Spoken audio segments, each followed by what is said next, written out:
اب آپ کے سامنے درس حدیث کے لیے محو گفتگو ہوتے ہیں فضیلت الشیخ حافظ عبد الغفار اعوان المدنی فاضل مدینہ یونیورسٹی سعودی عرب۔ فاعوذ باللہ من الشیطان الرجیم اتبعوا ما انزل الیکم من ربکم ولا تتبعوا من دونه اولیاء قلیلا ما تذکرون۔ عن مالک بن انس بلغه ان رسول اللہ صلی اللہ علیہ وسلم قال ترکت فیکم امرین لن تضلوا ما تمسکتم بہما کتاب اللہ و سنت نبی۔ اللہ تعالیٰ ہمارے مالک الملک خالق ہیں، پیدا کرنے والے ہیں۔ اللہ تعالیٰ نے بندوں کی ہدایت کے لیے دو چیزیں اتاری ہیں، ایک قرآن مجید اور ایک اس کی تفسیر حدیث رسول صلی اللہ علیہ وسلم۔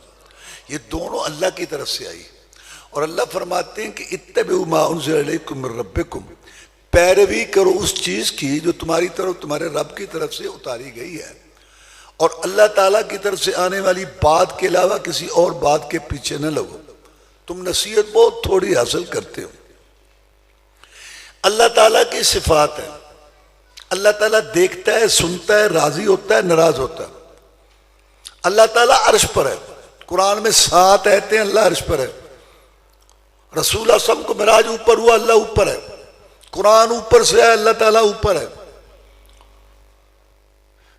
ایک صحابی نے اپنی لونڈی کو تھپڑ دے مارا، پھر احساس ہوا کہ میں اس کو آزاد کروں۔ یہ فرق ہے ہمارے اندر اور صحابی میں رضی اللہ تعالیٰ۔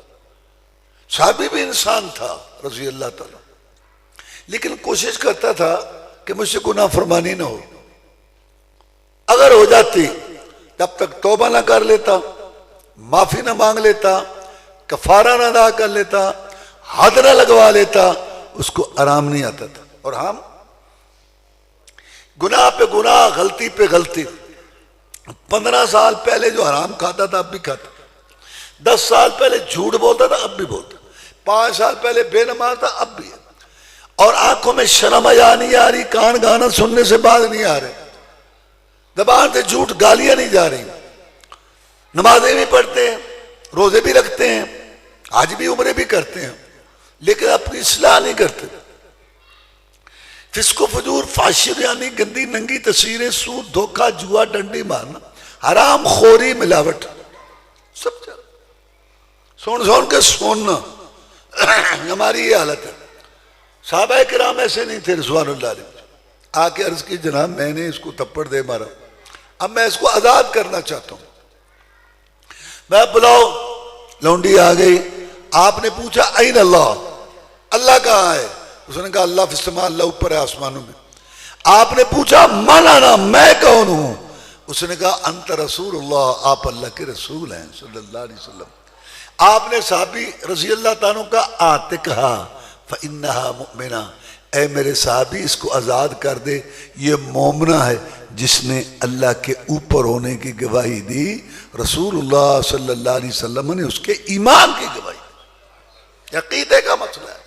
اللہ عرش پر ہے، عرش پر ہو کر بھی شارک کے قریب ہے، شارک کے قریب ہو کر بھی عرش پر ہے۔ دور نزدیکی کے چکر یہ ہمارے لحاظ سے۔ فرعون نے کہا اپنے وزیر حامان کو کہ ابن لی صلحا لعلی ابلغ الاسباب اسباب السماوات فاطلع الی الہ موسیٰ وانی لاظنہ کاذبا، حامان ایک محل بناؤ، میں اس پہ چڑھ کے رب کو دیکھوں۔ موسیٰ علیہ السلام کہتا ہے اوپر رب ہے، میرا خیال ہے معاذ اللہ وہ جھوٹ بولتا ہے، اوپر رب نہیں۔ سب سے پہلے اللہ کے اوپر ہونے کا انکار فرعون نے کیا۔ یہ عقیدہ کہ اللہ تو کسی جگہ میں آ ہی نہیں، یہ مقلدین کا عقیدہ ہے کہ اللہ تو کسی جگہ میں آ ہی نہیں سکتا، اللہ تو اتنا بڑا ہے کہ وہ کسی جگہ میں آ ہی نہیں سکتا۔ اللہ کہتا ہے میں عرش پر ہوں، نہیں تو کسی جگہ میں آ ہی نہیں سکتا۔ جو سب سے زیادہ اللہ کو جانتے ہیں محمد الرسول اللہ صلی اللہ علیہ وسلم، وہ کہتے ہیں کہ اللہ اوپر ہے، کہتے ہیں نہیں اللہ تو کسی جگہ میں آ ہی نہیں سکتا۔ ان مقلدین سے پوچھو اللہ ہے، کہتے ہیں اوپر ہے نہیں، آسمانوں میں نہیں، جہان میں ہے نہیں، جہان سے باہر ہے نہیں، اللہ ہے ہاں ہے، کہاں ہے کہیں بھی نہیں، انا للہ و انا الیہ راجعون۔ تو اللہ کی صفتوں میں سے ایک صفت ہے کہ اللہ عرش پر ہے۔ کیسے؟ جیسے اس کی شان کو لائق اور اس کے مقام کو لائق ہے۔ جیسے ہم اس کی ذات کی حقیقت نہیں جانتے، ایسے ہم اس کی صفات کی حقیقت کیفیت بھی نہیں جانتے۔ ہم مانتے ہیں کہ اللہ تعالیٰ عرش پر ہے، کیسے؟ جیسے اس کی شان کو لائق ہے۔ اسی طرح اللہ کی صفت کلام ہے، اللہ بولتا ہے، بولنے کی آواز ہے، حروف ہیں، الفاظ ہیں۔ اللہ بولا اور اللہ کا کلام سنا گیا، پڑھا گیا، لکھا گیا، سمجھا گیا۔ کبھی اللہ کا کلام تورات کی شکل میں آیا، کبھی انجیل، کبھی زبور کی شکل میں آیا، اور کبھی قرآن کی شکل میں۔ اللہ تعالیٰ نے کلام کیا، اللہ بولا، جبریل علیہ السلام نے اللہ کا کلام سنا، جبریل علیہ السلام نے آ کے رسول اللہ صلی اللہ علیہ وسلم کو سنایا، آپ نے صحابہ کرام رضوان اللہ علیہ مجمعین کو سنایا، اور آگے چلتے چلتے ہم تک پہنچا۔ یہ اللہ کا کلام ہے، اللہ خود بولا، کیسے؟ جیسے اس کی شان کو لائق۔ تو جب آپ کا یہ عقیدہ ہوگا کہ اللہ تعالیٰ بولا، اس نے کلام کیا، تو پھر جب آپ پڑھیں گے نا الحمدللہ رب العالمین، میں پڑھوں گا انا اعطیناک الکوثر، تمہارا یہ عقیدہ جذبہ ہونا کہ میں گناہگار جو یہ کلام پڑھ رہا ہوں، یہ وہی کلام ہے جو اللہ نے کیا، اللہ بولا، اب میں بھی وہی گناہگار پڑھ رہا ہوں کلام، یہ عقیدہ ہے۔ اللہ تعالیٰ نہیں بولا جی، اللہ نے ذہن میں بات ڈالی۔ تو وَكَلَّمَ اللَّهُ مُوسَىٰ تَكْلِيمًا، اللہ فرماتے ہیں اللہ نے موسیٰ علیہ السلام سے کلام کیا، کلام کرنا۔ پھر موسیٰ علیہ السلام کی کیا خصوصیت ہے؟ اگر ذہن میں ڈالی تھی، اللہ خود بولا، اس کی آواز تھی، اور وہ اللہ کا کلام سنا گیا، پڑھا گیا، لکھا گیا، سمجھا۔ اور نہیں جی، اگر ہم نے یہ مانا نا کہ اللہ بولتا ہے، منہ ثابت کرنا پڑے گا، زبان ثابت کرنی پڑے گی، اور یہ تو اللہ تعالیٰ اس سے پاک ہے۔ قرآن مجید میں اللہ نے فرمایا سورہ یاسین میں، الْيَوْمَ نَخْتِمُ عَلَىٰ أَفْوَاهِهِمْ وَتُكَلِّمُنَا أَيْدِيهِمْ وَتَشْهَدُ أَرْجُلُهُمْ بِمَا كَانُوا يَكْسِبُونَ، کہ جب مجرم کے سامنے دفاتر آئیں گے، جو کچھ اس نے کہا اور کیا، تو کہے گا کہ یا اللہ تو انصاف والا ہے، میری نسل سے، میری جنس سے کوئی گواہ ہونا، فرشتے پتہ نہیں کیا لکھتے رہے۔ تو اللہ زبان پہ مہر لگا دیں گے، قرآن میں ہے، ہاتھ پاؤں بول کے گواہی دیں گے کہ ہم نے یہ کام کیے۔ تو کیا ہاتھ کا منہ ہے؟ ہاتھ کی زبان ہے؟ کیا پاؤں، ٹانگ اس کا منہ ہے؟ کیا اس کی زبان ہے؟ رسول اللہ صلی اللہ علیہ وسلم فرماتا ہے میں اس پتھر کو جانتا ہوں جو مجھے سلام کرتا تھا، وہ پتھر کا منہ تھا، پتھر کی زبان تھی۔ جب مخلوق بغیر منہ اور زبان کے بول سکتے ہیں، جس نے سب کو بولنا سکھایا وہ کیسے منہ اور زبان کا محتاج ہے؟ اللہ بولتا ہے جیسے اس کی شان کو لائق اور مقام کو لائق۔ یہ قرآن، یہ اللہ کا کلام ہے، یہاں بچوں نے حفظ کیا۔ تو اللہ تبارک و تعالیٰ کی صفات میں سے ایک صفت ہے صفت کلام۔ یہ قرآن مجید یہ اللہ تعالیٰ کا کلام ہے۔ آپ پڑھتے ہیں، میں پڑھتا ہوں، یہ لکھا ہوا ہے یہاں کاغذ پر، یہ کاغذ وہاں فیکٹری میں بنا، شاہی فیکٹری میں بنی اس پہ، لیکن جب ہم پڑھتے ہیں یہ کلام جس پہ دلالت کرتا ہے وہ اللہ کا کلام ہے۔ ایک آدمی تقریر کرتا ہے، کہتا ہے ایک ہو مسلم حرم کی پاسبانی کے لیے نیل کے ساحل سے لے کر تابخا کے کاشتکار، اور سننے والا کہتا ہے واہ اقبال کمال کی تیا۔ یہ اقبال بول رہا ہے، یہ تو مقرر بول رہا ہے۔ کیوں؟ شعر اقبال کا ہے، تو کلام اس کی طرف منسوب ہوتا ہے جس نے سب سے پہلے یہ کلام کیا ہو۔ تو یہ قرآن میں ہے، میں پڑھتا ہوں، آپ پڑھتے ہیں، لکھا ہوا ہے، یہ سب دلالت کر رہا ہے اس پر جو اللہ کا کلام ہے، کیونکہ کلام شروع اللہ سے ہوا اور اسی کے پاس جائے گا۔ قرآن مجید کے دو حصے، مکی اور مدنی۔ مکی قرآن کا مطلب ہے جو ہجرت سے پہلے نازل ہوا، اور مدنی قرآن کا مطلب ہے جو ہجرت کے بعد نازل ہوا۔ مکی صورتیں جو ہجرت سے پہلے نازل ہوئی، اور مدنی صورتیں جو ہجرت کے بعد نازل ہوئی.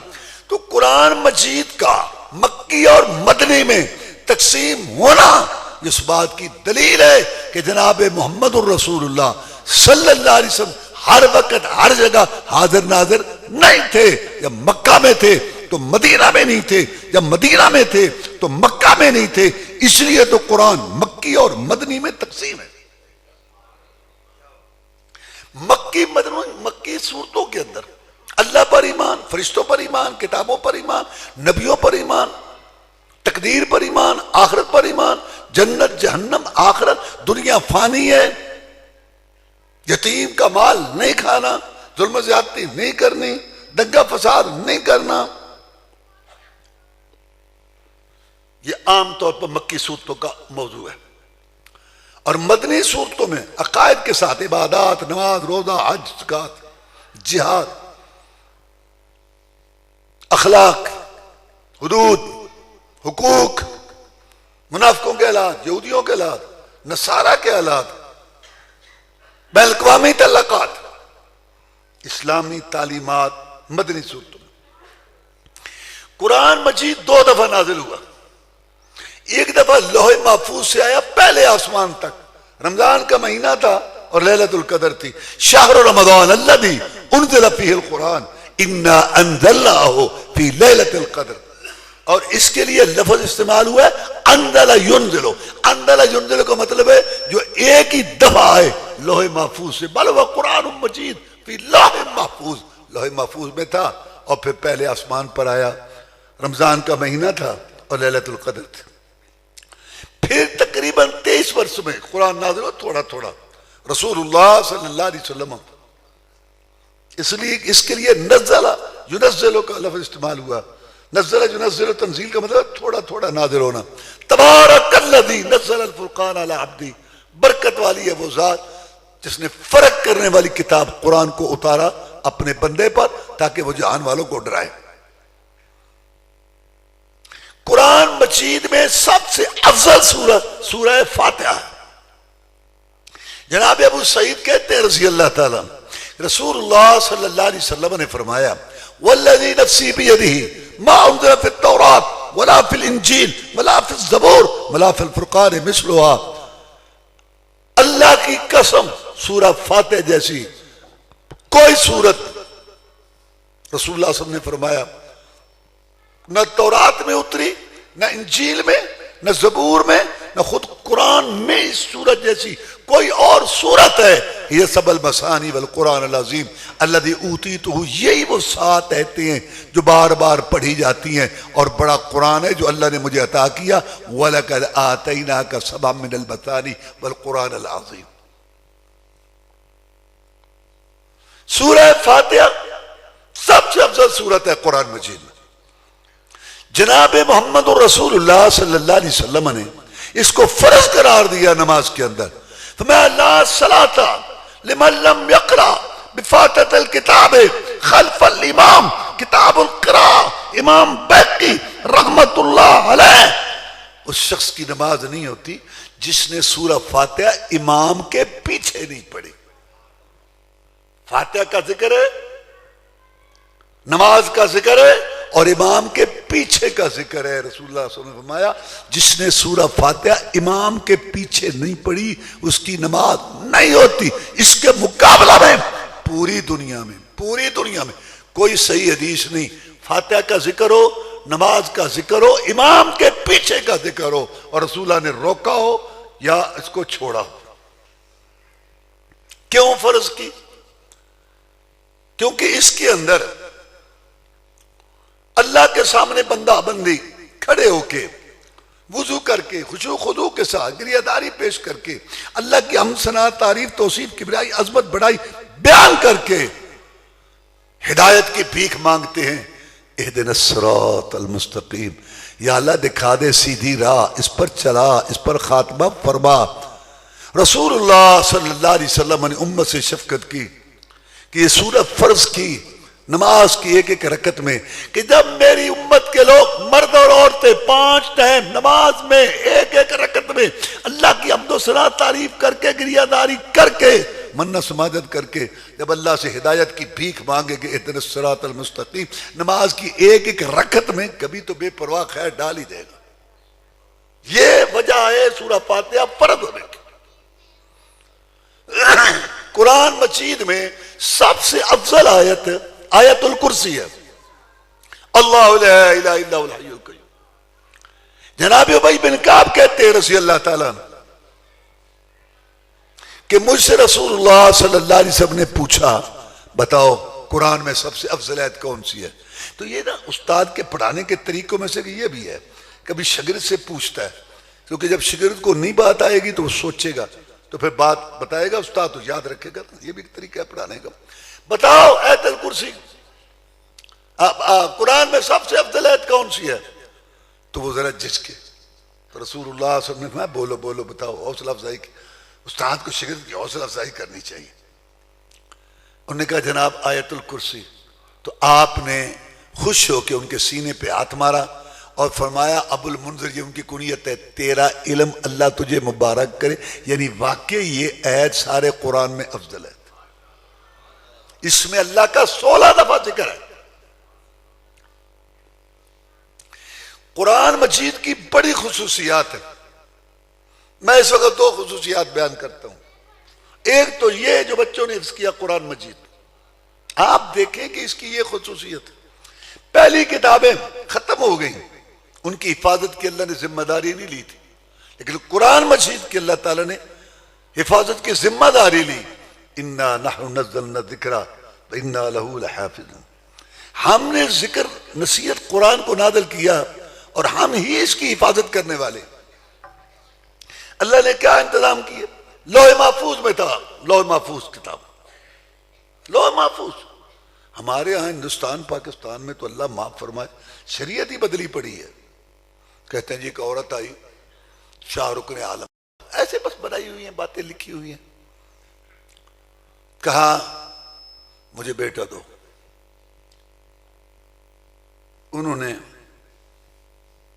لوح محفوظ میں نظر ماری، کہا لوح محفوظ میں تیرے لیے بیٹا نہیں ہے۔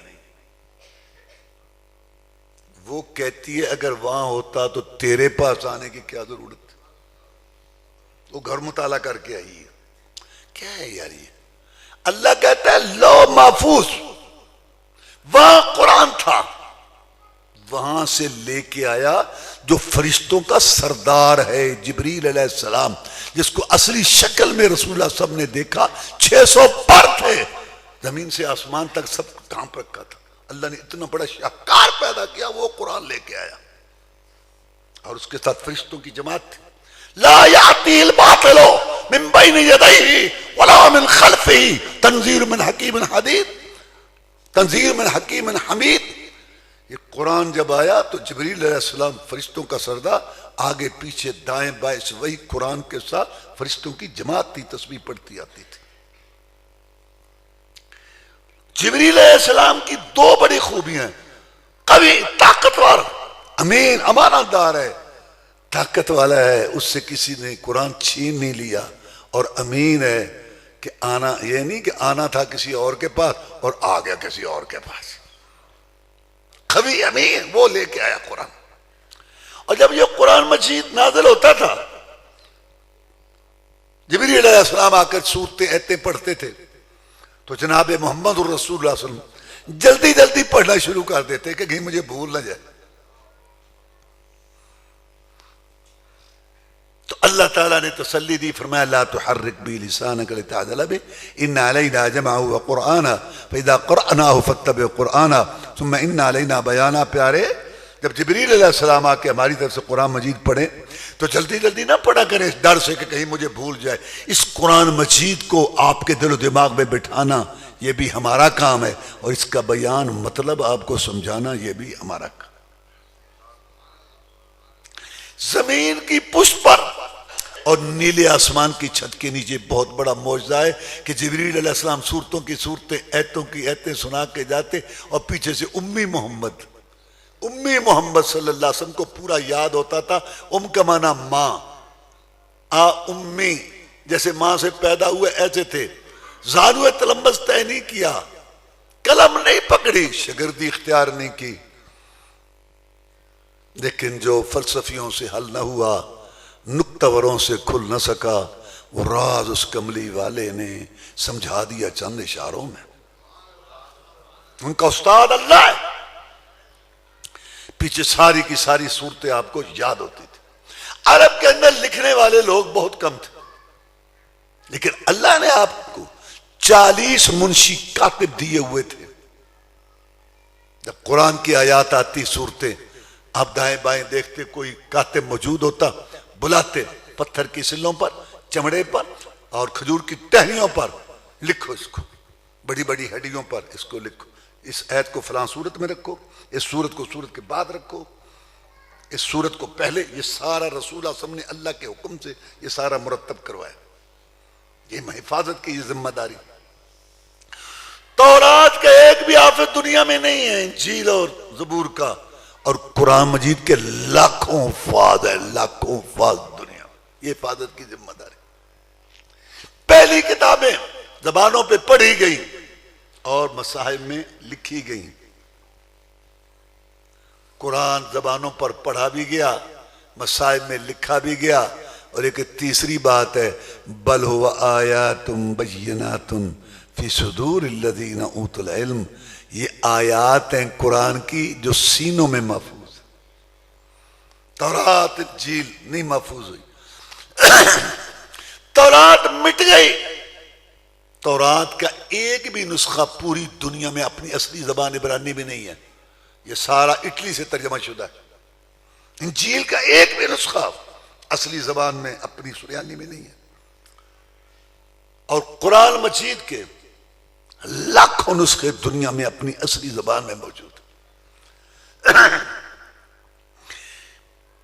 پہلی کتابوں کی زبانیں بھی مٹ گئی، اور قرآن کی زبان عربی محفوظ ہے، 22 ملکوں کی سرکاری زبان ہے، اور بین الاقوامی یونیورسٹیوں میں پڑھائی جاتی ہے۔ تو اللہ نے اس کی حفاظت کی زبان، یہ ایک اس کی خصوصیت ہے، حفاظت کی زبان۔ بہت ساری باتیں ہیں، میں ایک واقعہ سناتا ہوں پھر آگے چلتا ہوں۔ آپ کو پتہ ہے کہ روس جو تھا نا، 90 سال تک اس نے دنیا میں یہ نظریہ پیش کیا، معاذ اللہ کہ اللہ نہیں ہے، اللہ کوئی نہیں۔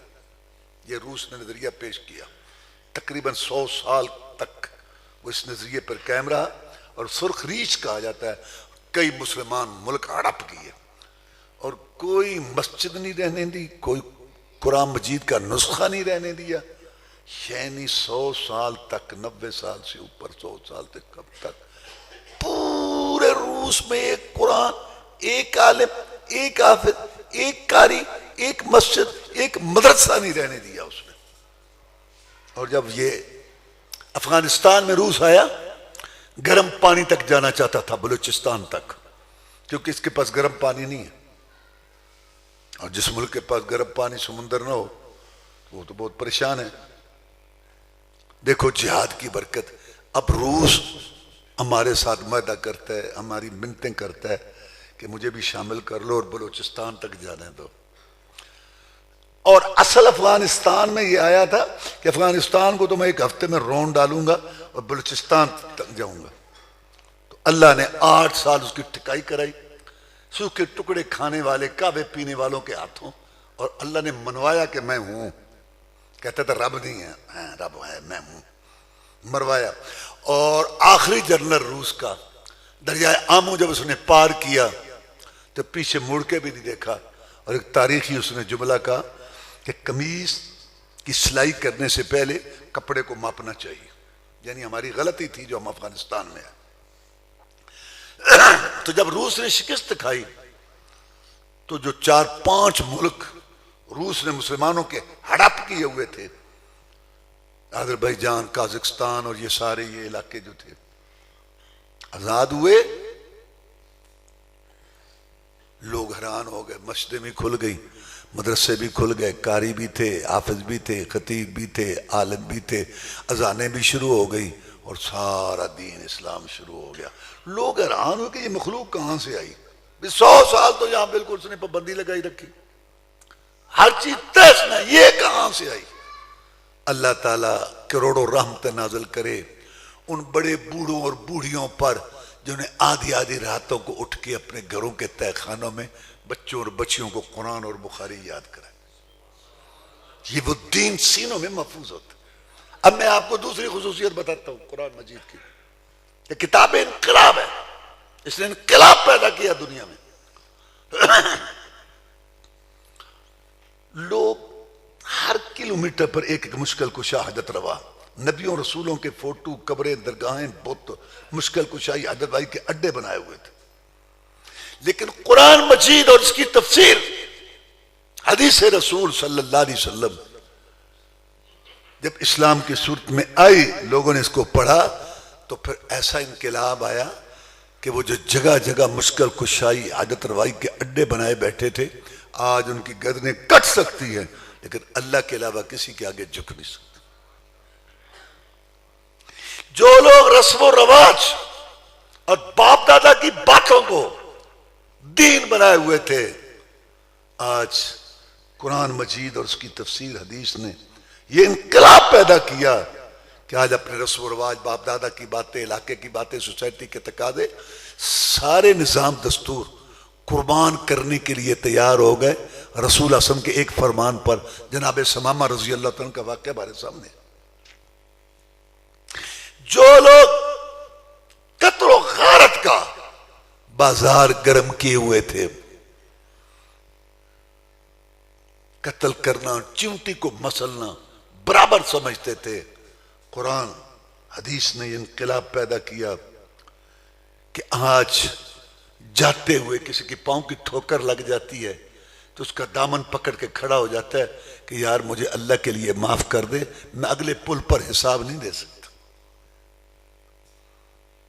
جو لوگ لڑکیوں کو زندہ درگور کرتے تھے، قرآن نے یہ انقلاب پیدا کیا کہ آج دشمن کی بیٹی کی حفاظت اپنی جان کی بازی لگا کے کرنے لگے. جو لوگ بدبودار شراب پیتے تھے، آج ان کے کپڑوں سے خوشبوئیں آتی ہیں. جن کو دنیا میں رہنے سہنے کا کوئی ڈھنگ نہیں تھا، عرب کے بدو، بھیڑوں بکریوں کے چرواہے، غیر مہذب مشہور تھے. قرآن مجید اور اس کی تفسیر حدیث نے یہ انقلاب پیدا کیا. روم لے گئے، ایران لے گئے، شام لے گئے، عراق لے گئے، یمن لے گئے، مصر لے گئے. اقبال کی زبان میں تھمتا نہ تھا کسی سے سیل رواں ہمارا. اقبال کہتا ہے جس سمت بھی چاہے، جس سمت بھی چاہے، صفت سیل رواں چل، یہ وادی بھی ہماری، وہ صحرا بھی ہمارا. ایک صدی ختم ہونے سے پہلے رومیوں، ایرانیوں، یونانیوں کی تہذیبوں کو ملیا میٹ کر کے محمدی تہذیب و ثقافت کے جھنڈے پوری دنیا میں لہرا دیے.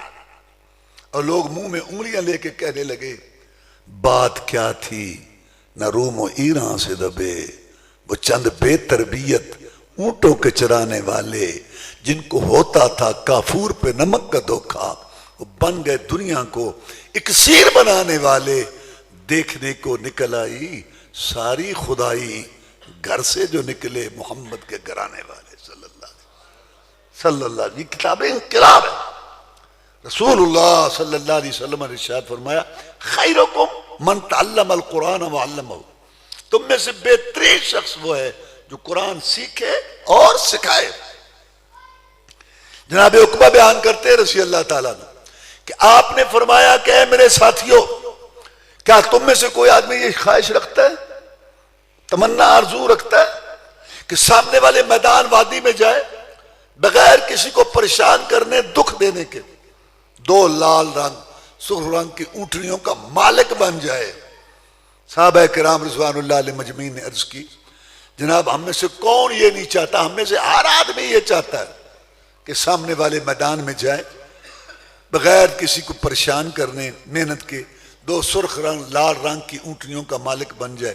سید الاولین والآخرین، امام المجاہدین، رہبر و رہنما، مقتدی و پیشوا، امام اعظم، قائد اعظم، مرشد اعظم، رہبر اعظم، محسن اعظم، مجاہد اعظم جناب محمد رسول اللہ صلی اللہ علیہ وسلم نے اپنے دو پیارے ہونٹوں، میٹھی زبان سے، موتیوں سے قیمتی، پہاڑوں سے ٹھوس ارشاد فرمایا، اے میرے صحابہ کرام رضوان اللہ علیہ مجمعین، قرآن مجید کی دو آیتیں سیکھ لینا، لے لینا، یاد کر لینا، ایسا ہی ہے جیسے انسان دو سرخ رنگ لال رنگ کی اونٹنیوں کا مالک بن گیا۔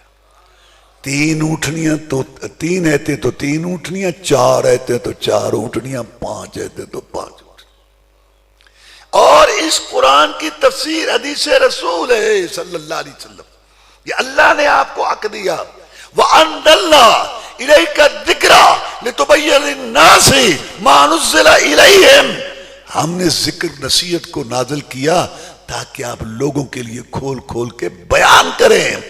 اللہ نے فرمایا وَيُعَلِّمُ الْكِتَابَ وَالْحِكْمَةَ وَأَنزَلَ اللَّهُ عَلَيْكَ الْكِتَابَ وَالْحِكْمَةَ مَا أَنزَلَ عَلَيْكَ مِنَ الْكِتَابِ وَالْحِكْمَةِ وَاذْكُرْنَ مَا يُتْلَى فِي بُيُوتِكُنَّ مِنْ آيَاتِ اللَّهِ وَالْحِكْمَةِ۔ امام شافعی رحمۃ اللہ علیہ اور دوسرے مفسرین محدثین بیان کرتے ہیں کہ قرآن میں الکتاب دوسرا الحکمہ، اس سے مراد حدیث رسول، سنت رسول ہے۔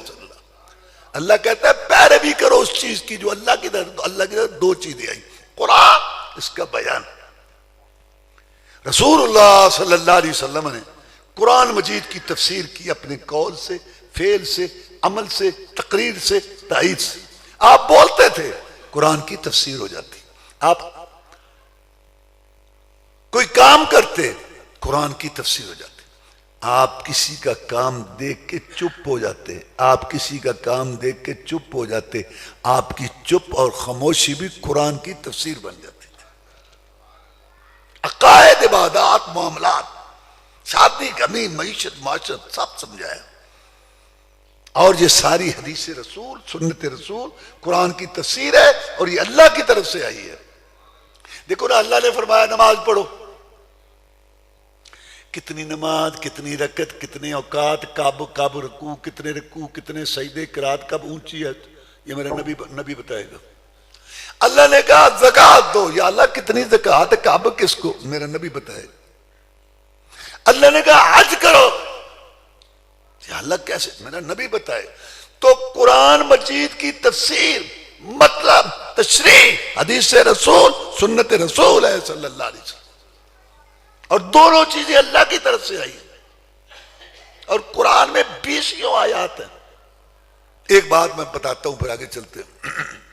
آپ کو پتا ہے کہ پہلے قبلہ بیت المقدس تھا، بعد میں بیت اللہ شریف قبلہ ہوا۔ دشمنوں نے بڑا شور ڈالا، کبھی یہ قبلہ، کبھی وہ قبلہ، یہ کیا ہے، پارا تو اللہ تعالیٰ نے اس کا جواب دیا قرآن میں۔ تو دوسرے پارے کے شروع میں اس کا تذکرہ ہے، تو اللہ فرماتے ہیں وَمَا جَعَلْنَا الْقِبْلَةَ الَّتِي كُنْتَ عَلَيْهَا إِلَّا لِنَعْلَمَ مَنْ يَتَّبِعُ الرَّسُولَ مِمَّنْ يَنْقَلِبُ عَلَىٰ عَقِبَيْهِ۔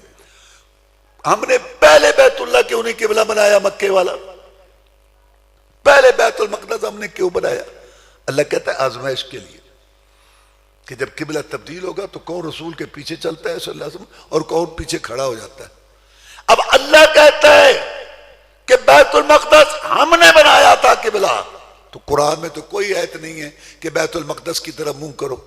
کس نے کہا تھا کہ بیت المقدس کی طرف منہ کرو؟ رسول اللہ صلی اللہ علیہ وسلم نے کہا تھا، اور رسول اللہ صلی اللہ علیہ وسلم کا کہنا کہ بیت المقدس کی طرف منہ کرو، اللہ کہتا ہے یہ ہم نے قبلہ بنایا تھا۔ اس کا مطلب ہے جو رسول صاحب نے کہا تھا وہ ہم نے کہا تھا۔ اس طرح 20 آیات۔ تو قرآن اور حدیث دونوں اللہ کی طرف سے آئے، اس لیے رسول اللہ صلی اللہ علیہ وسلم نے فرمایا ترکت فیکم امرین لن تضلوا ما تمسکتم بہما کتاب اللہ و سنت نبیہ۔ میں دنیا سے جا رہا ہوں، تمہاری 2 چیزیں چھوڑ کے جا رہا ہوں، اور گارنٹی دیتا ہوں تم کبھی گمراہ نہیں ہوگے۔ جب تک ان دو چیزوں کو پکڑے رکھو گے کہ رب کا قرآن اور ایک میں محمد کا فرمان صلی اللہ علیہ وسلم. کلمے میں دو کا ذکر اللہ رسول، اذان میں دو کی گواہی اللہ رسول، خطبے میں دو کا اعلان اللہ رسول، تشہد میں دو کا اقرار اللہ رسول، قرآن میں اطیعوا اللہ واطیعوا الرسول، یہ بات اللہ کی مانو، یہ رسول اللہ کی مانو صلی اللہ علیہ وسلم. اور جب مریں گے قبر میں جائیں گے پہلا سوال رب کا، دوسرا رسول کا، تیسرے کی بات. عزت کرو، ادب کرو، احترام کرو. جو دین کی خدمت کر کے امامان دین اولیاء کرام، اللہ ان کی قبروں کو نور سے بھرا ہے، لیکن دین کی بنیاد یا اللہ کا قرآن ہے یا رسول صلی اللہ علیہ وسلم کا فرمان ہے، اور یہ دونوں اللہ کی طرف سے آئے. اچھا، یہ جو مقلدین نے اصول بنائے نا، یہ مدارس میں سارے علماء جانتے ہیں جو پڑھا جاتا کہ جی پہلے قرآن کو دیکھیں گے، اگر قرآن میں مسئلہ مل گیا تو ٹھیک ہے، نہیں تو پھر حدیث میں دیکھیں گے. یہ انکار سنت کی بنیاد ہے. یہ تمہیں کسی نے کہا کہ پہلے قرآن کو دیکھیں گے؟ قرآن اور حدیث دونوں بیک وقت شریعت کا ماخذ اور بنیاد ہے. ایک سیکنڈ کے لیے بھی حدیث قرآن سے جدا نہیں ہو سکتی. سمجھ نہیں آتا قرآن، پہلے قرآن کو دیکھیں گے، مسئلہ سمجھ آ گیا تو ٹھیک ہے، پھر حدیث کو دیکھیں. یہ سارے اصول جو بھرے پڑے ہیں یہ انکار سنت کی بنیاد ہے. قرآن حدیث میں یہ تو فرق ہے کہ قرآن سارا تواتر سے ثابت ہے، حدیث ساری تواتر سے نہیں. علماء سمجھ رہے ہیں؟ قرآن کی تلاوت ایک حرف پہ 10 نیکیاں، حدیث ایسے نہیں ہے، پڑھنا ثواب ہے. قرآن کی تلاوت نماز میں اس طرح ہوتی ہے، اس طرح حدیث کی نہیں.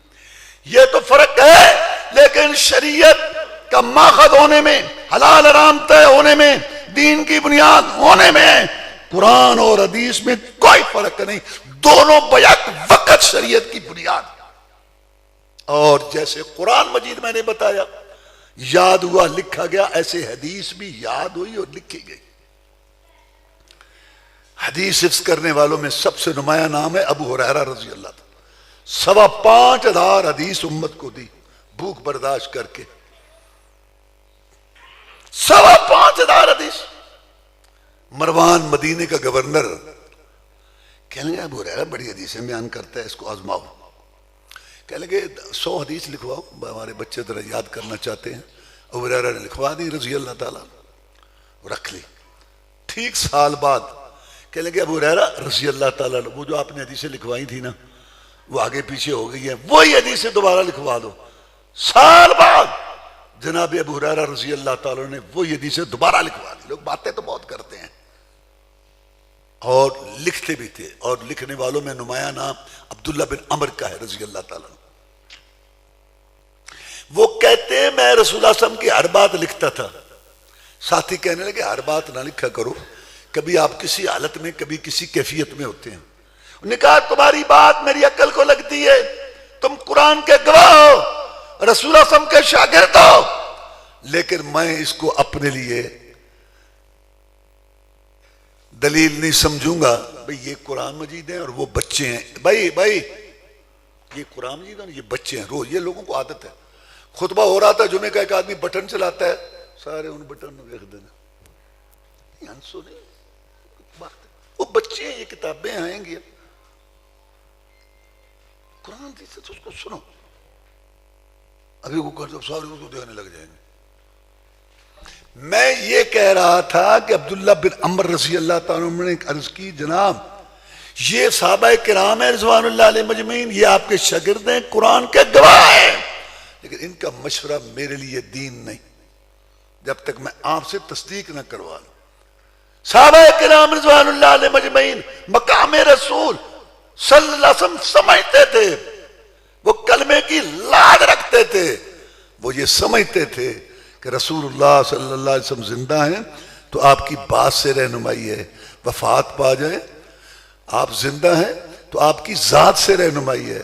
آپ وفات پا جائیں تو آپ کی بات سے رہنمائی ہے، اور آپ کی بات کو حدیث کہتے ہیں، اور جو صحیح معنی میں حدیث پہ چلے اس کو اہل حدیث کہتے ہیں. جناب میں آپ کی ہر بات لکھتا ہوں. ساتھی کہتے ہیں نہ لکھا کر، کبھی کسی حالت کسی کیفیت میں.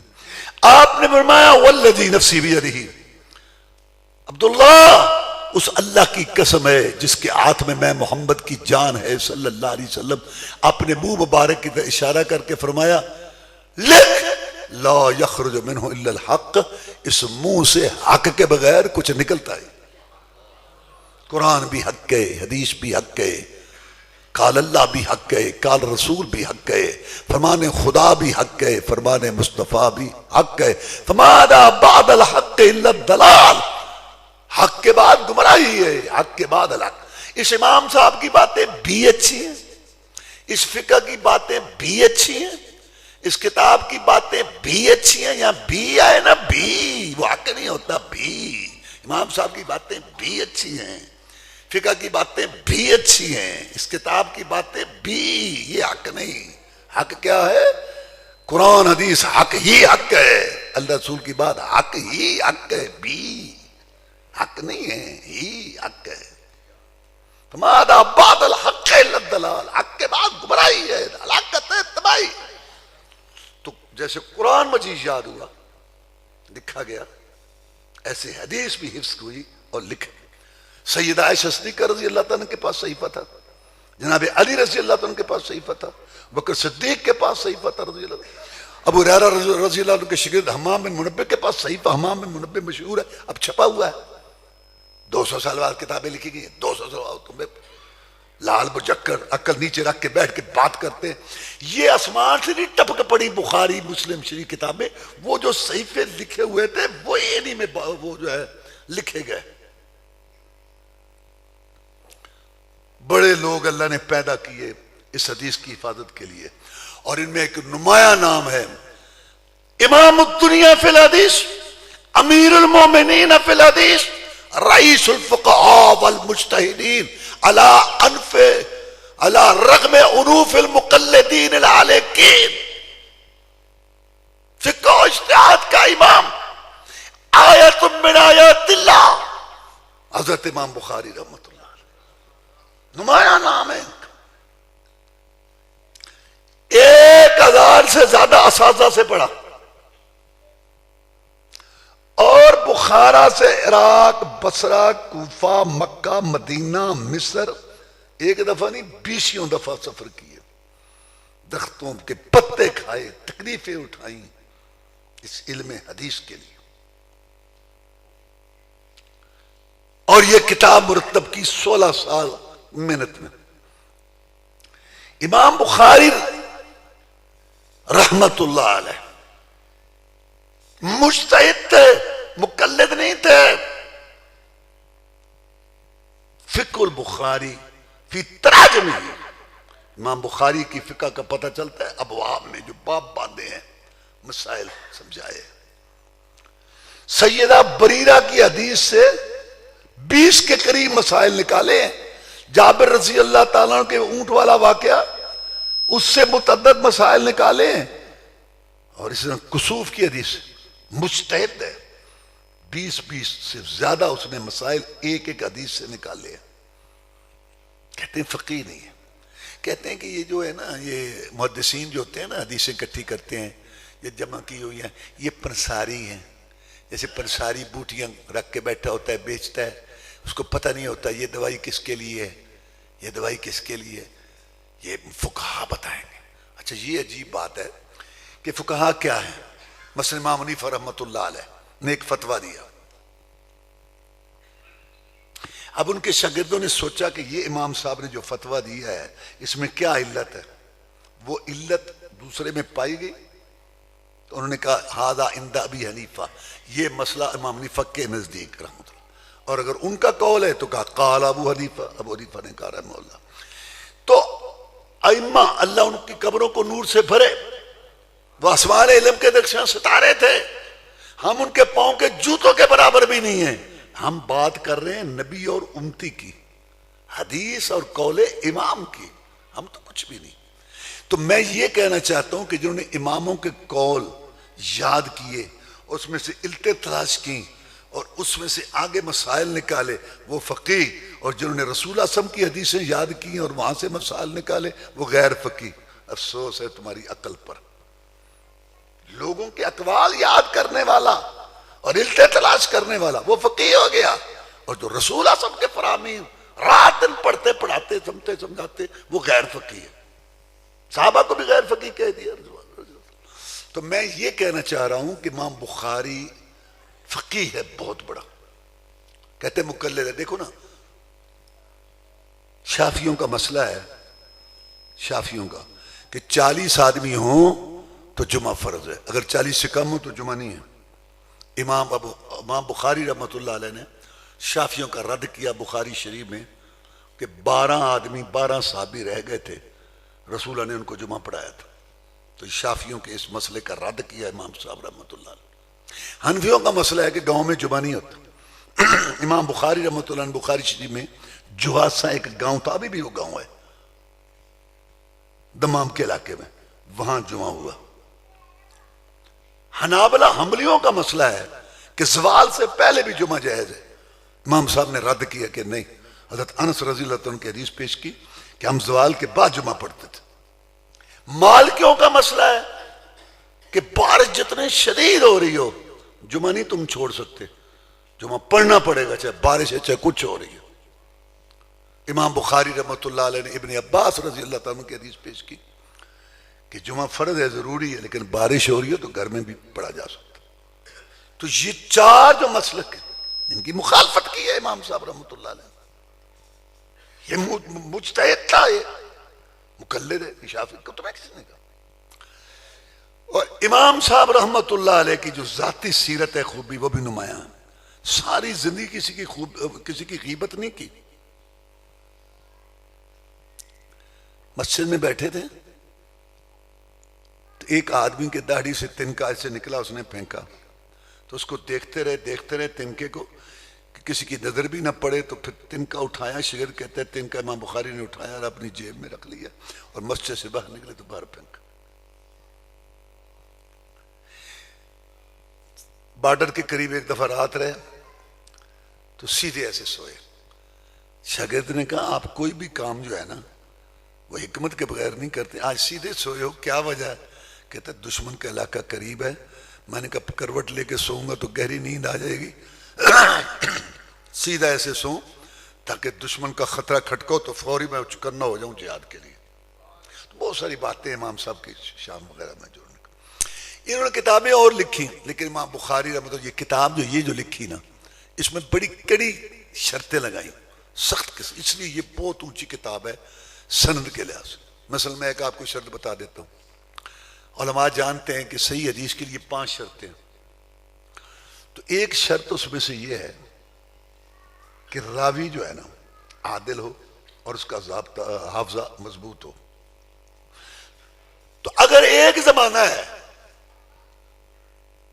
اور دونوں راوی ثقہ ہے اور ایک کہتا ہے کہ میں نے اس سے یہ حدیث سنی ہے, سارے محدثین کہتے ہیں کہ ٹھیک ہے. جب زمانہ ایک ہے اور دونوں ثقہ راوی ہیں قابل اعتماد اور وہ کہتا ہے کہ میں نے اسے سنی ہے تو ٹھیک ہے.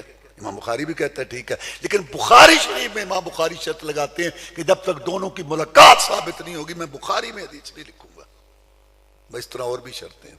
تو یہی وجہ ہے کہ جب سے بخاری شریف لکھی گئی دنیا میں اپنے آئے بگانے آئے راویوں کو پرکھا, سازہ کو پرکھا, بالآخر سب نے اپنے ہاتھ کھڑے کر کے کہہ دیا اصح الکتب بعد کتاب اللہ, کہ اللہ کی کتاب قرآن کے بعد یہ سب سے افضل کتاب, صحیح ترین کتاب بخاری شریف. اور امام بخاری رحمۃ اللہ علیہ شاگرد تو کہتے ہیں اساتذہ نے ان کی تعریف کی. امام احمد بن حنبل ان کے استاد ہیں رحمۃ اللہ علیہ, اور وہ کہتے ہیں کہ بخارا اور خراسان سارے علاقے میں بخاری جیسا عالم محدث کوئی نہیں. اور ان کے استاد ہیں اسحاق بن راہویہ, وہ کہتے ہیں لوگوں اس جوان سے حدیثیں لکھو. لو کان فی زمن الحسن البصری لاحتاج علیہ, اگر سید التابعین صحابہ کرام کے علم کا وارث حسن بصری بہت بڑا تابعی, اگر اس کے زمانے میں بخاری ہوتے وہ بھی محتاج ہوتا اس سے حدیث لینے. امام مسلم رحمۃ اللہ ان کے شاگرد ہیں, امام ترمذی ان کے شاگرد ہیں, امام نسائی ان کے شاگرد ہیں. امام مسلم کہتے ہیں رحمۃ اللہ علیہ کہ اے امام بخاری رحمۃ اللہ یبغضک الا حاسد, تیرے ساتھ بغض رکھنے والا حسد رکھنے والا ہے، ورنہ جو حسد نہیں رکھتا نا وہ تیرے ساتھ بغض نہیں رکھتا۔ اور کہا مجھے اجازت دے کہ میں تیرے پاؤں چوموں یا سید المحدثین، اے محدثین کے سردار۔ ابن حجر رحمۃ اللہ علیہ نے امام بخاری کے 12 میں جو لوگوں کا کلام ہے تاریخ میں لکھتے لکھتے کہتے ہیں کہ اگر میں یہ پورے اقوال لکھوں نا تو کاغذات ختم ہو جائیں اور سانس جو ہیں وہ لوگوں کے بند ہو جائیں، فوت ہو جائیں، لیکن بخاری رحمۃ اللہ علیہ کی تعریف وصف بیان نہیں ہوگا۔ بحر لا ساحل لہ، وہ تو ایسا سمندر ہے کہ اس کا کنارہ ہی کوئی نہیں ہے۔ 16 سالہ محنت شاقہ میں یہ کتاب مرتب کی، اور پوری چھان بین کرنے کے بعد جب لکھنے بیٹھتے نا مقام ابراہیم اور حجر اسود کے درمیان، لکھنے سے پہلے دعا کرتے 2 رکعت پڑھ کے کہ یا اللہ میں نے پوری کوشش کر لی، تجھے تو پتہ ہے اگر تیرے پیغمبر کا یہ فرمان ہے تو مجھے لکھنے کی طاقت دے، ورنہ میرے ہاتھوں کو شل کر دے۔ ایک دفعہ کشتی میں سفر کیا، جب پیسے دینے کی باری آئی تو انہوں نے تھیلی نکالی، پیسے دیے کشتی والے کو۔ ایک دیکھ رہا تھا، اس کا دل جو ہے نا وہ بے ایمان ہو گیا، تو اس نے شور ڈال دیا کشتی میں کہ میں یہ پیسے گم ہوئے ہیں، اس میں سونے کی دینار ہیں اور تھیلی کا رنگ یہ ہے۔ تو سب نے تلاشی لی کہ باہر تو گیا ہی کوئی نہیں، سب کشتی کے اندر ہیں، دیکھا تو وہ نہیں ملے، تو سب نے اس کو لان تان کیا۔ تو جب کشتی کنارے لگی اور لوگوں نے سفر شروع کیا تو یہ حدیث سنت کا چوکیدار محافظ اپنا بستہ قلم لے کے یہ بھی چل پڑا اپنی منزل کو۔ تو وہ آدمی پیچھے آیا کہتا ہے اجنبی وہ تھیلی کہاں گئی؟ تھیلی تو تھی تمہارے پاس۔ کہا چھوڑو یار، نہ تمہارے کام آئی نہ ہمارے کام آئی، نہیں بتاؤ تو صحیح۔ کہتے یار میں اصل میں نا حدیث جمع کر رہا ہوں، رسول اعظم کے صحیح فرامین جمع کر رہا ہوں، اگر آج مجھ پہ تہمت لگ جاتی نا، میرے پاس وہ تھیلی نکل آتی، 100 آدمی میں میری صفائی دیتا، لیکن میرے حالات میں لکھا جاتا رومی اب سرقہ، اس پر ایک دفعہ چوری کی تہمت لگی تھی، یہ سارا وقیر حدیث مشکوک ہو جاتا۔ میں نے 1000 دینار کی قربانی دے دی اس حدیث کے لیے۔ صلی اللہ علیہ وسلم۔ امام بخاری رحمۃ اللہ علیہ نے اپنی کتاب کو شروع کیا انما الاعمال بالنیات، اعمال کا دار و مدار نیت پر ہے۔ اچھا یہ ہماری اردو جو ہے نا، اس کے اندر عربی کے الفاظ جیسے فارسی کے، سنسکرت، ہندی کے ہیں، عربی کے بھی ہیں۔ جیسے آپ کہتے ہیں کیا حال ہے تو یہ عربی ہے نا، عربی والا کہتا ہے کیفا حالوں کا، آپ کہتے ہیں کیا حال ہے، یہ حال عربی ہے۔ عربی والا کہتا ہے انا بخیرن، ہم کہتے ہیں میں خیریت سے ہوں، یہ خیر عربی ہے۔ تو ایسے نیت بھی عربی ہے۔ تو نیت کا معنی کیا ہے؟ فعل القلب و ارادتہ، دل کا فعل اور ارادہ۔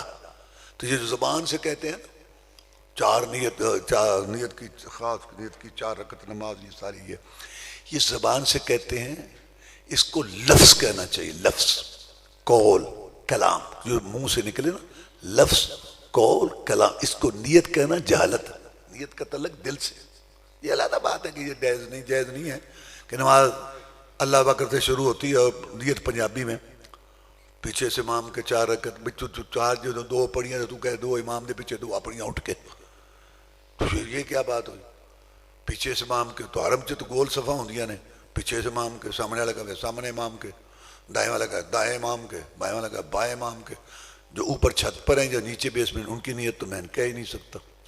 تو میرا کہنے کا مقصد یہ ہے کہ یہ جو نیت ہے یہ لفظ کہتے زبان سے اور نام نیت ہے، یہ جہالت ہے۔ تو میں کہنا یہ چاہتا ہوں کہ یہاں امام صاحب نے یہ بات رکھی کہ کتاب پڑھنے سے پہلے پڑھنے پڑھانے والے اپنی نیت کو صحیح کر لیں، اگر نیت صحیح ہوگی تو ثواب ملے گا، ورنہ نہیں۔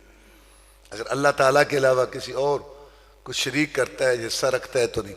مکے والے کہنے لگے کہ اے محمد صلی اللہ علیہ وسلم ہماری برائیوں کا ذکر کرتا ہے، کبھی ہماری اچھائی کا بھی ذکر کیا کر، تمہاری بھی کچھ ہے، ہو گیا بیت اللہ نہیں بنایا۔ اللہ نے آیت اتار دی ما کان للمشرکین ان یعمروا مساجد اللہ شاہدین علی انفسہم بالکفر اولئک حبطت اعمالہم وفی النار ہم خالدون۔ نبی ان کے قول میں شرک، فعل میں شرک، رورو میں شرک، لولو میں شرک، سوال میں شرک، دعا میں شرک، نظر نیاز چڑھانے میں شرک، صبح شرک، شام کو شرک، ان کا کوئی عمل قبول نہیں، چاہے یہ بیت اللہ بھی بنا۔ اگر آپ کا عقیدہ صحیح ہے، آپ نے پتھر گلی سے ہٹا دیا، آپ کو 10 گنا سے لے کے 700 تک نیکیوں کا ثواب ملے گا۔ اور اگر آپ کا عقیدہ صحیح نہیں ہے تو لیلۃ القدر گزارو حجر اسود کے پاس اور کھرب ڈالر لٹا دو، حباب منصورہ، اڑتا ہوا غبار، کچھ بھی نہیں۔ نیت پہلے امام صاحب نے یہ بات اور آگے کتاب الوحی کہ یہ جو آگے جو کچھ آپ پڑھیں گے آیتیں حدیثیں، اس کی بنیاد وحی پر ہے۔ اس کے بعد ایمان کی بات کی کہ ایمان 3 چیزوں کا نام، زبان سے اقرار، دل سے تصدیق اور اس کے مطابق عمل۔ زبان سے اقرار نہیں تو کافر ہے، زبان سے اقرار ہے دل میں تصدیق نہیں منافق ہے، زبان سے اقرار ہے دل میں تصدیق ہے لیکن اس کے مطابق عمل نہیں تو جھوٹا فریبی فراڈیا ہے۔ اب اس میں رد کیا جو کہتے تھے کہ ایمان صرف قول ہے، کرامیہ، اس میں رد ہوا ان کا جو کہتے ہیں کہ ایمان صرف تصدیق ہے، جامعہ، اس میں رد ہوا ان کا کہ جو یہ کہتے ہیں کہ ایمان جو ہے نا وہ صرف اقرار یا تصدیق۔ امام صاحب نے بتایا کہ نہیں، اقرار بھی، تصدیق بھی اور عمل بھی۔ اور رد کیا رافضہ کا، معتزلہ کا، قدریہ کا، مرجئہ کا، اس میں۔ اور اس کے بعد کتاب علم کی، علم کا مقام، کیونکہ علم بنیا فَعَلَمْ أَنَّهُ لَا إِلَهَ إِلَّا اللَّهُ۔ اللہ تعالیٰ اپنے نبی کو کہتا ہے صلی اللہ علیہ وسلم کہ جان کہ اللہ کے علاوہ کوئی سچا معبود نہیں، علم پہلے عمل بعد میں۔ ہمارے آئے یہ بڑا مسئلہ ہے کہ پہلے تبلیغ کر لو پھر پڑھیں گے۔ میں جب مدینہ شریف سے فارغ ہوا نا تو مجھے سعودی عرب والوں نے استاد بھیجا یہاں کراچی میں، جاؤں بکر میں وہاں پڑھاتا تھا، تو عرب بھی پڑھتے تھے ہمارے پاس، مختلف ملکوں کے 25-26 ملکوں کے لڑکے پڑھتے تھے۔ تو مجھے ایک مکے کا لڑکا ملایا لڑکوں نے کہ جناب یہ آیا تھا یہاں، وہاں سے یہاں تبلیغ کرنے کے لیے، عمر اتنی زیادہ نہیں تھی۔ تو میں نے کہا آپ تبلیغ کرنے کے لیے ہیں؟ کہتے ہیں۔ تو میں نے کہا آپ نے کہاں پڑھا ہے؟ کہتے پڑھا تو نہیں۔ میں نے کہا پہلے تبلیغ کر لیں اور پھر پڑھیں گے۔ تو میں یہ کہنا چاہتا ہوں کہ علم کا باب تھا، پہلے علم، پھر اس کے بعد سارے عبادات کے مسائل، معاملات کے سارے، آخر میں کتاب التوحید، عقیدہ کو بیان کیا امام بخاری رحمۃ اللہ علیہ نے، اور خاص طور پر اللہ تعالیٰ کی صفات جو ہیں ان کو بیان کیا، اور 3 فرق بتائے۔ دیکھو نا، اللہ کے متعلق آتا ہے کہ اللہ سنتا ہے، دیکھتا ہے اور بندہ بھی سنتا ہے، تو 3 فرق بتائے امام صاحب رحمۃ اللہ نے اللہ کی صفتوں میں اور بندے کی صفتوں میں، کہ بندے کی اللہ کی ساری صفات ذاتی، اللہ کی ساری صفات کامل مکمل، اللہ کی ساری صفات باقی رہنے والی، اور بندوں کی ساری صفات نبی ہے، رسول ہے، ولی ہے، بڑا ہے، چھوٹا کوئی بھی ہے، ساری اللہ کی دی ہوئی اور ساری ناقص اور ساری فنا ہونے والی۔ یہ 3 بڑے فرق ہیں خالق اور مخلوق کی صفات میں، کیونکہ نام تو ایک جیسے ہے، اللہ سنتا ہے بندہ بھی سنتا ہے، اللہ دیکھتا ہے بندہ بھی دیکھتا ہے۔ تو 3 بڑے فرق ہیں، اللہ کی ساری صفتیں اس کی اپنی، بندوں کی ساری صفتیں اللہ کی دی ہوئی، اللہ کی ساری صفتیں کامل، بندوں کی ساری صفتیں ناقص، اللہ کی ساری صفتیں باقی رہنے والی کیونکہ اللہ خود باقی رہنے والی، اور بندوں کی ساری صفتیں فنا ہونے والی کیونکہ بندہ خود فنا ہونے والا۔ یہ 3 بڑے فرق ہیں خالق مخلوق کی صفات۔ اب میں ایک مثال دیتا ہوں، یہ سننے کی صفت اللہ کی ہے، اس کی اپنی ہے، اور پھر مکمل ہے۔ کتنی مکمل ہے؟ سواء منکم من اسر القول ومن جہر به من هو مستخف باللیل وسارب بالنہار، تم میں سے کوئی اونچی بولے، ایستا بولے، رات کو بولے، دن کو بولے، اللہ پر برابر ہے۔ سیدہ عائشہ صدیقہ طاہرہ زکیہ مطہرہ صدیقہ کائنات رضی اللہ تعالیٰ کہتی ہیں میں اللہ کے سننے کی طاقت پر قربان جاؤں۔ چھوٹا سا حجرہ تھا، خولہ آئی تھی، خامن کے متعلق بات کرتی تھی، اوس بن سامن کے متعلق، میں پاس بیٹھی تھی، میں سن نہ سکی۔ اللہ نے عرش پر خولہ کی بات سنی، 28ویں پارے کی آیتیں آ گئیں کہ سمع اللہ قول التی تجادلک فی زوجہا وتشتکی الی اللہ واللہ یسمع تحاورکما ان اللہ سمیع بصیر۔ اللہ نے سن لی اس کی بات جو تیرے ساتھ باتیں کر رہی تھی، میں تو پاس بیٹھی نہ سن سکی، اللہ نے عرش پر سن۔ کامل مکمل صفت، اور پھر باقی رہنے والی ہے کیونکہ اللہ باقی رہنے والا۔ اب آ جاؤ بندوں کی طرف، تو بندوں کی طاقت سننے کی اللہ کی ہے، اللہ نے دی ہے، اور یہ ناقص ہے۔ بندہ نزدیک سے سنتا ہے، دور سے نہیں سنتا، توجہ سنتا ہے، توجہ نہ ہو نہیں سنتا، جاگتا ہو سنتا ہے، سو جائے نہیں سنتا، زندہ ہو سنتا ہے، مر جائے نہیں سنتا، نہیں سنتا۔ تو یہ امام صاحب نے وہاں فرق بتایا، اور اللہ تعالیٰ کی صفات کو ثابت کیا جن میں نمایاں اللہ کا عرش پر ہونا اور صفت کلام۔ اچھا اب ایک اور مسئلہ یہاں چلا، وہ یہ کہ اللہ کا کلام تو اللہ کا کلام ہے، لیکن جو میں پڑھتا ہوں تو میرا عمل ہے. یہ جب میں پڑھوں گا نا الحمدللہ رب العالمین، یہ جو جس پہ وہ اللہ کا کلام ہے، وہ غیر مخلوق ہے، لیکن جو میں پڑھ رہا ہوں یہ میرا عمل ہے. اس لیے باپ باندھا آخر میں کہ اعمال تلیں گے. اگر یہ انسان کا عمل نہ ہو تو پھر تلے گا کیوں؟ ایک تو رد ہے ان لوگوں کا جو یہ کہتے ہیں کہ کل قیامت کے دن اعمال نہیں تلیں گے کیونکہ اعمال کا وجود کوئی نہیں، اعراض ہیں، تو جن کا وجود نہیں ہے وہ تلیں گے کیسے؟ ان کا رد کیا. اور ایک رد کیا امام صاحب رحمت اللہ علیہ نے ان لوگوں کا جو یہ کہتے ہیں کہ ہمارا عمل جو ہے یعنی ہمارا قرآن پڑھنا یہ مخلوق نہیں ہے. بھئی قرآن غیر مخلوق ہے لیکن میرا پڑھنا تو مخلوق ہے نا، آواز میری ہے، کلام میرا، قول میرا، تو یہ تلے گا. اس کے لیے باپ باندھا آخر میں کہ بندوں کے اعمال اور اقوال تلیں گے.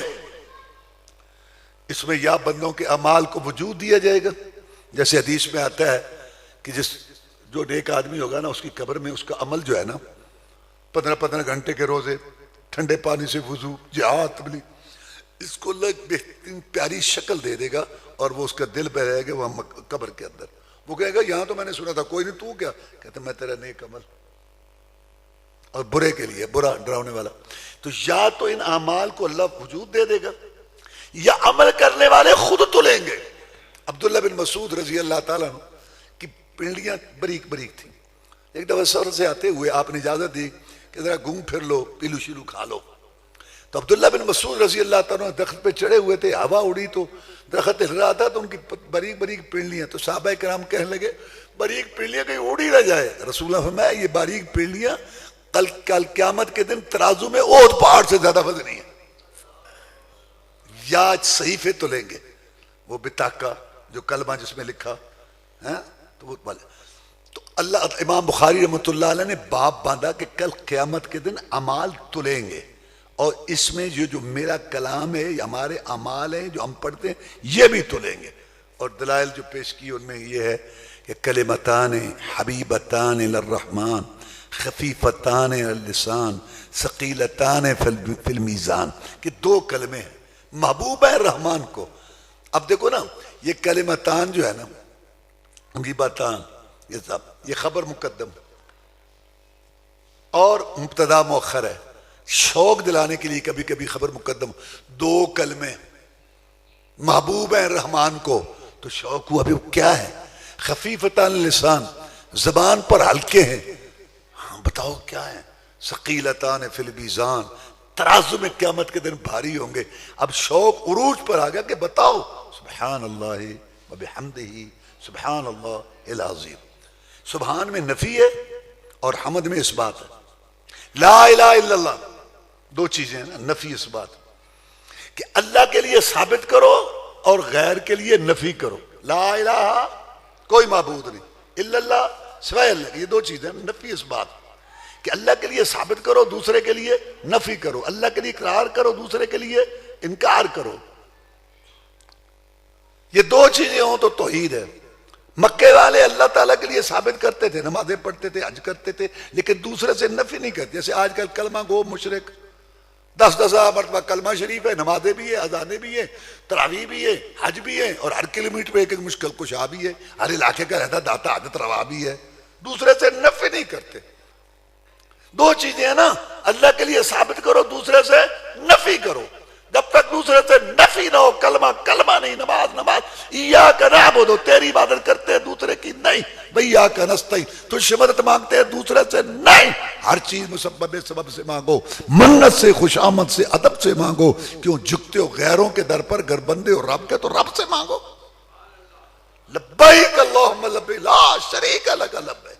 جب تک دوسرے سے نفی نہ ہو، کلمہ کلمہ نہیں، عقیدہ عقیدہ نہیں، نماز نماز نہیں، آج نہیں.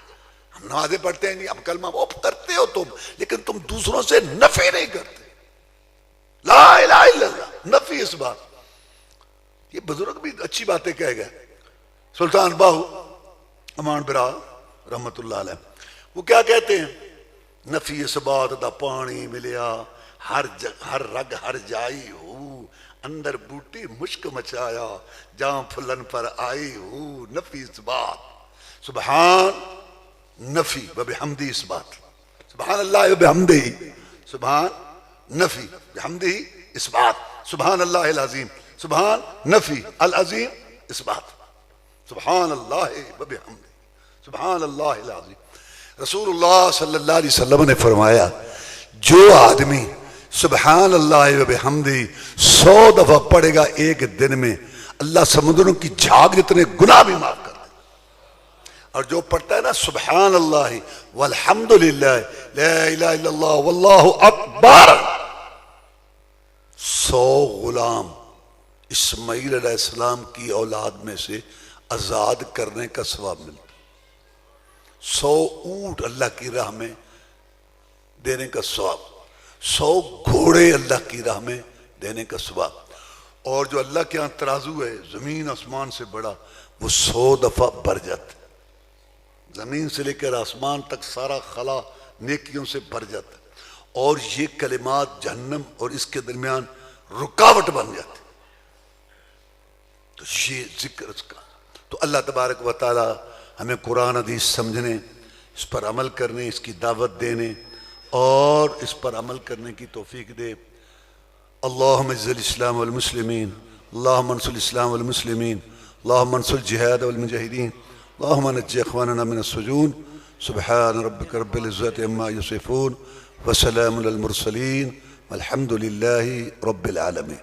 اب میں ہوں دعائیہ کلمے پڑھ رہے ہیں تو کرنا ہے جڑا کوئی کریں گے کہ مالک یوم الدین ایاک نعبد و ایاک نستعین اہدنا الصراط المستقیم صراط الذین انعمت علیہم غیر المغضوب علیہم ولا الضالین آمین۔ اللہم صلی علی محمد وعلی آل محمد کما صلیت علی ابراہیم وعلی آل ابراہیم انک حمید مجید۔ اللہم بارک علی محمد وعلی آل محمد کما بارکت علی ابراہیم وعلی آل ابراہیم انک حمید مجید۔